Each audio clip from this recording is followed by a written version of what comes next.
আমি গুরু লিওনেল মেসিকে দেখতে কাল সকালে আমার জলপাইগুড়ির বাড়ি থেকে বেরিয়েছি। সঙ্গে যা জল টল ছিল কিছুই ভেতরে আনতে দিল না। এখানে জল কিনতে গেলাম, এক বোতল জলের দাম চাইছে 300 টাকা, একটা স্যান্ডউইচের দাম বলছে 500 টাকা। আমিও মেসিকে দেখতে সারা রাত জেগে পুরুলিয়া থেকে এসেছি, তাও শুধু মেসিকে দেখতে 20,000 টাকা দিয়ে টিকিট কেটে এসেছি। আমার কাছেও এত দামি খাবার কেনার টাকা নেই। আমি প্রাইভেট টিউশন করি, সেই সামান্য আয় থেকে 15,000 টাকা দিয়ে টিকিট কেটে এখানে এসেছি শুধুমাত্র মেসিকে দেখতে। এত টাকা দিয়ে জল আর খাবার তো খেতে পারবো না। আমি আসানসোল থেকে এসেছি, আমি মেসিকে দেখার জন্য 25,000 টাকা দিয়ে টিকিট কেটে এসেছি। কোনোদিন ভাবিনি 20 টাকার জলের বোতল 300 টাকা দিয়ে কিনতে হবে।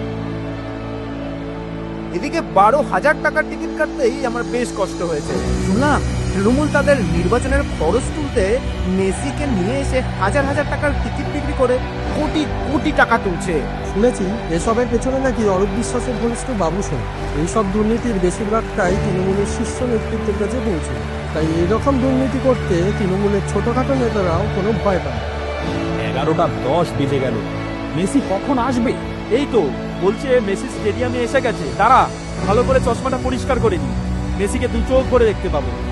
এই তো মেসি ঢুকছে, সঙ্গে ভিড় করে মন্ত্রী অরূপ বিশ্বাস আর তৃণমূলের নেতা নেত্রীরা। মেসিকেই তো দেখতে পাচ্ছি না, ওখানে এই বাচ্চাগুলো আর মেয়েগুলো কতক্ষণ ধরে সেলফি তুলে যাচ্ছে। ওরাই তো মেসিকে একটু আড়াল করে রেখেছে। এখন তো আবার দেখছি মন্ত্রী অরূপ বিশ্বাস মেসিকে জড়িয়ে ফটো তুলেই যাচ্ছে। মনে হচ্ছে আমাদের হাজার হাজার টাকায় মেসিকে আনা হয়েছে তৃণমূলের নেতামন্ত্রী ও তাদের বাড়ির লোকদের দেখানোর জন্য। হ্যাঁ, তাই মনে হচ্ছে। সারা স্টেডিয়ামে কোনো দর্শকই মেসিকে দেখতে পাচ্ছে না, সবাই চেঁচাচ্ছে। তাতেও মেসির চারদিক থেকে তৃণমূলের নেতা মন্ত্রী ও তাদের বাড়ির লোকেরা সরছে না।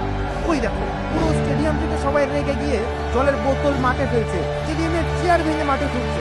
ওই দেখ মেসিকে স্টেডিয়ামের বাইরে নিয়ে যাচ্ছে। আমাদের এত কষ্টের হাজার হাজার টাকা টিকিটের দাম নিয়ে তৃণমূল শুধু তাদের নেতা মন্ত্রী আর তাদের বাড়ির লোকেদের মেসিকে দেখতে দেবে।